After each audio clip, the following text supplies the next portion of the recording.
Joshua 24 says, Joshua told the people of Israel, fear the Lord and serve him faithfully.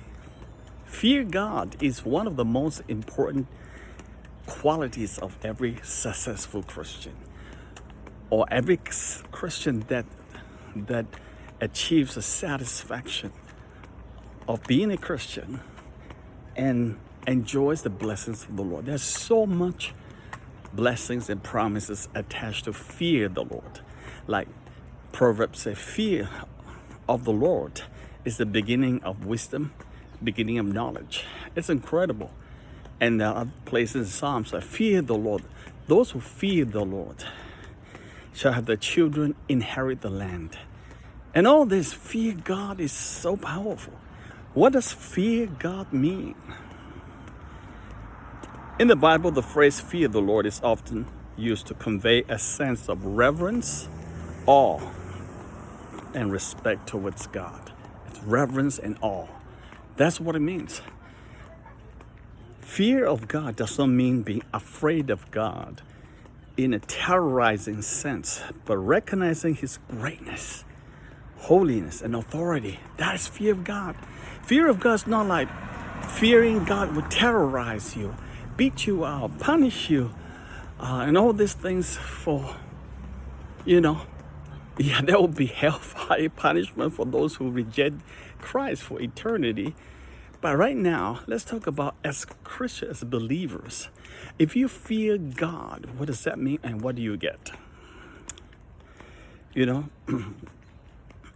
can only fear God when you recognize his greatness, holiness, and authority. Three things: greatness, holiness, and authority. What a powerful, beautiful word. When you see God's greatness, like God opened up the Red Sea for Israel to cross over. 3 million Jews walked across the Red Sea. What do you call that? Greatness. Okay, that is God's greatness. When you see your lives being transformed and God's blessed you, that's God's greatness. And all these things are signs that God is telling you how great he is. You read the book of Psalms, heavens declare the majesty of God. When you get up in the morning, the sun shines beautifully, sun rises. That gives you a sense of his presence. The sun never fails to rise. Did you notice that?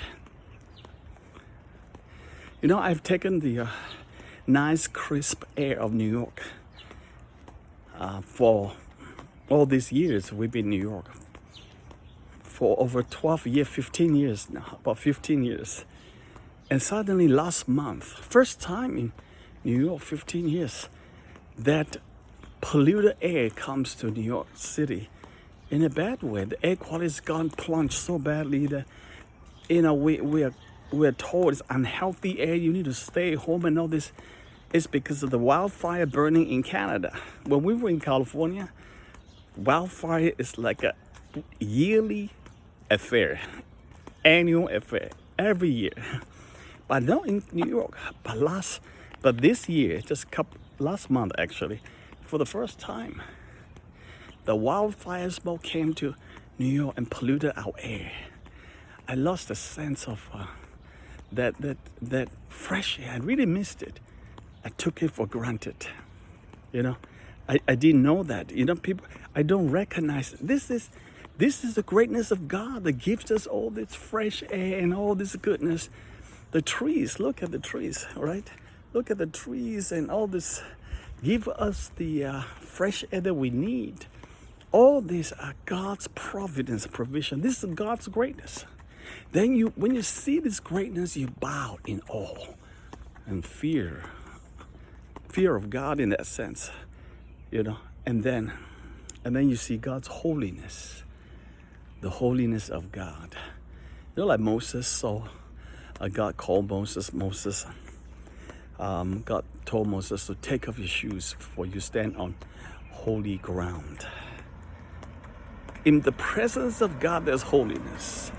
Sexual immorality is not going to stand in the presence of God. That's what people quarreling about. are upset about Christianity. Bible teaches no sex before marriage, no sex outside of marriage relationship. It's because of the covenant relationship. Because it reflects who God is, because of His holiness. God said, be holy because I'm holy. He didn't say be holy, but He screwed out Himself. No, He continues to be holy because He wants it to be like who He is. And also He wants you to enjoy the covenant relationship for your good, for our good, holiness, and God's authority as well. And not just when you see God's authority, the authority of God. Well, in the New Testament, Jesus rebuked the devil, and the demonic spirit leaves the demon-possessed man immediately. Such authority. When Jesus was in the boat and the storm hit the boat together with the disciples at night, the water is coming into the boat. The boat was about to sink. That bad. And then they woke Jesus up. Don't you care? Jesus stood up and rebuked the wind. The storm immediately calmed down. What authority! And the disciples said, who is this man? Even the wind and the storm obey him. You see, they saw God's greatness. You see that? So God's holiness, God's greatness, what else? And authority, and God's authority. Authority. Okay. So serving the Lord with all faithfulness is closely related to this attitude of reverence. And there are several reasons why it's encouraged. Why should we fear God? This is part one. Number one, God's holiness. As mentioned before, God is holy. What does holiness mean? It means set apart and morally perfect. Morally perfect, set apart. Christianity, God has called us to be set apart for His glory. Man, when you are chosen by God, you are set apart by God. When you become a Christian, you are set apart for God, for God's glory, for God's purpose. There shall be no monkeying around. There shall be no more messing around. And it's not that you shouldn't do this, you shouldn't do that. It's more like you want to not to do it. You want to do the right things because it's so much more satisfying. Because it's so much more appealing. People misunderstand that Christianity is a religion of no. That is completely wrong. Christianity is a religion of yes before the no. Because you see the 10 Commandments, you shall love the Lord your God with all your heart.